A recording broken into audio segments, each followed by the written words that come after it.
আজকে পবিত্র শবে বরাতের রাত্রি। এই রাত্রিকে উপলক্ষ করে সোশ্যাল মিডিয়ায় বিভিন্ন জায়গায় বিভিন্ন হুজুররা হয়তো বা প্রচারণা চালাচ্ছে যে শবে বরাতের কোনো ইবাদত নাই, কোনো বন্দেগি নাই, এরকম কথা বলছে। এই সমস্ত হুজুরদের খপ্পরে পড়ে ইবাদত বন্দেগি বন্ধ করবেন না। আজকের এই রাত্রিতে আপনারা যে যতটুকু পারবেন নফল নামাজ পড়বেন, কোরআন তেলাওয়াত করবেন, তাসবিহ তাহলিল করবেন।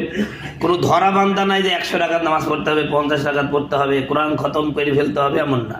যতটুক পারেন ততটুক ইবাদত করবেন। কোনো হুজুরের খপ্পরে পড়ে বা কারো বক্তব্যে অনুপ্রাণিত হয়ে যদি আপনি ইবাদত বন্দেগী আজ রাতে না করেন তা আপনার লস, ওই হুজুরের লস না। এই জন্য আমি আপনাদেরকে অনুরোধ করব, আপনারা যে যতটুক পারেন মসজিদেও ইবাদত করতে পারেন, বাড়িতেও ইবাদত করতে পারেন, তবে ইবাদত করবেন। কালকে রোজা রাখবেন, আর রোজা কাল তো রাখবেনই, এর সাথে আরও 2-5টা যদি পারেন রাখতে পারেন, কোনো সমস্যা নাই। আল্লাহ আমাদের সকলকে পবিত্র মাহে শাবানের, আজকে নিসফে শাবানের যে নিসফে লাইলাতুল নিসফে মিন শাবান, এই উসিলায় করে আমাদের সকলের গুনাহগুলো মাফ করে দিন। সকলে বলুন আমিন। এখন বলতে পারেন হুজুর এই রাত্রে কেমন ভাবে ইবাদত করব? আবার নবীর সাহাবী আরেকজন সাহাবী হযরতে আলা ইবনে হারিস বলেন, আম্মা জান আয়েশা থেকে বর্ণনা করেন, নবীজি মুহাম্মদ রাসূলুল্লাহ সাল্লাল্লাহু আলাইহি ওয়াসাল্লাম একদিন আমার ঘরে আসলেন। নবীজি নামাজে দাঁড়াইলেন, এত লম্বা কিরাত পড়লেন, এত লম্বা রুকু করলেন, এত লম্বা সেজদা করলেন, সেজদায় গিয়ে আর উঠে না, নড়াচড়াও করে না। আমি মনে মনে চিন্তা করলাম, আমি মানে আয়েশা রাদিয়াল্লাহু তাআলা আনহা বলেন, আমি আয়েশা মনে মনে চিন্তা করলাম, হুজুর তো সেজদায় গিয়ে আর কোনো নড়াচড়া করছে না, রসুল কি বেঁচে আছে নাকি না মারা গেল? জানার জন্য বিশ্ব নবীর আঙ্গুলে নাড়া দিলেন, তো নবীজির আঙ্গুল নড়ে উঠলো। আল্লাহ নবী বিশ্ব নবী নামাজ শেষ করার পরে আয়েশাকে বললেন, আয়েশা তুমি কি আশঙ্কা করছো যে আমি তোমার হক নষ্ট করব? আম্মা জান আয়েশা বলেন, না হুজুর, আপনি আমার হক নষ্ট করবেন এই আশা করি নাই, এই আশঙ্কা আমি করি নাই। তাহলে তুমি আমার আঙ্গুল নাড়া দিলে কেন? হযরতে আয়েশা বলেন, হুজুর আপনি সেজদায় যে এত লম্বা সেজদা দিচ্ছেন, কোনো নড়াচড়া নাই, মনে মনে ভাবলাম আপনি মনে হয় মারা গেছেন, এই জন্য আমি বেঁচে আছেন কিনা পরীক্ষা করার জন্য নাড়া দিয়েছি। আমার নবী তখন বললেন, আয়েশা তুমি কি জানো এই রাত্রিটা কোন রাত? আমার বন্ধুগণ, আমার ভাইয়েরা, আয়েশা বলেন আল্লাহ এবং আল্লাহর রাসূল ভালো জানেন। নবীজি বললেন, আয়েশা এটা হলো লাইলাতুন নিসফে মিন শাবানের রাত। বলেন সুবহানাল্লাহ। ও আয়েশা, এই রাত্রিতে আল্লাহ রাব্বুল আলামিন তার সমস্ত সৃষ্টিকুলের উপরে বিশেষ দৃষ্টি দেন, সমস্ত মানুষগুলোকে ক্ষমা করে দেন, কিন্তু আল্লাহ তাদেরকে ক্ষমা করেন না যাদের অন্তরে হিংসা আছে। তাহলে হিংসা যাদের আছে আল্লাহ পাক লাইলাতুন নিসফে মিন শাবানে কি করবে না? ক্ষমা করবে না। সম্মানিত ভাইরা আমার, কষ্ট হচ্ছে নাকি? খুব মনোযোগ সহকারে শুনবেন। প্রিয় ভাই, সিজনের শেষ মাহফিলের দিকে এসে গেছি। আমি আপনাদের কাছে এতটুকুই বলতে চাই, সামনে কিন্তু রমজান মাস, রমজানের আগে আরেকটা মাস আছে শবে বরাত বা শাবান মাস। এই শাবান মাসে একটা রাত্রি আছে, এই রাত্রিটার নাম হলো নিসফে শাবান, নিসফে শাবানের রাত, লাইলাতুল বারার রাত।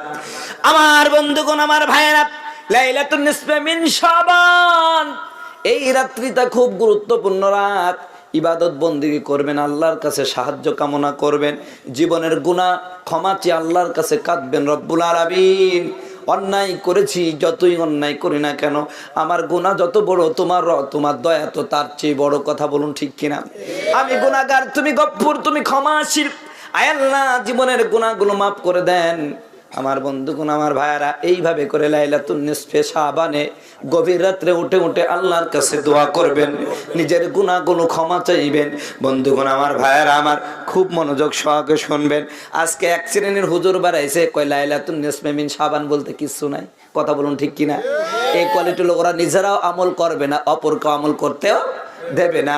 আমার বন্ধুগণ, আমার ভাইয়ারা, সহিহ হাদিস, আল্লাহ নবী বিশ্ব নবীর সাহাবী মুআয ইবনে জাবাল বর্ণনা করে, আমি আমার নবীর থেকে শুনেছি, বিশ্ব নবী মুহাম্মদ রাসূলুল্লাহ সাল্লাল্লাহু আলাইহি ওয়াসাল্লাম বলেছেন, শাবান মাস যখন আসে, লাইলাতুন নিসফে মিন শাবান অর্থাৎ 14 তারিখের দিবাগত রাত্রি যখন আসে, তখন আমার আল্লাহ রাব্বুল আলামিন তার সমস্ত সৃষ্টিকুলের দিকে বিশেষ মনোযোগ দেন এবং সমস্ত প্রাণীকেই, সমস্ত মাখলুকাতকে আল্লাহ রব্বুল আলামিন মাফ করে দেন, কিন্তু দুই শ্রেণীর মানুষকে এই শাবান মাসের 15 তারিখের রাত্রিতে মাফ করেন না। এক নাম্বার, যে ব্যক্তি আল্লাহর সাথে শিরিক করে। দুই নাম্বার, যার অন্তরের মধ্যে হিংসা আছে। হিংসা আমাদের সমাজে আছে কি নাই? আরো জোরে বলেন, আছে কি নাই? এই রোগ যার আছে, হিংসা রোগ যেই মানুষটার মধ্যে আছে, যেই মহিলাটার মধ্যে আছে, আল্লাহ রাব্বুল আলামিন এই নিসমে শাবানের রাত্রিতে এই মহিলা এই পুরুষকে মাফ করবে না।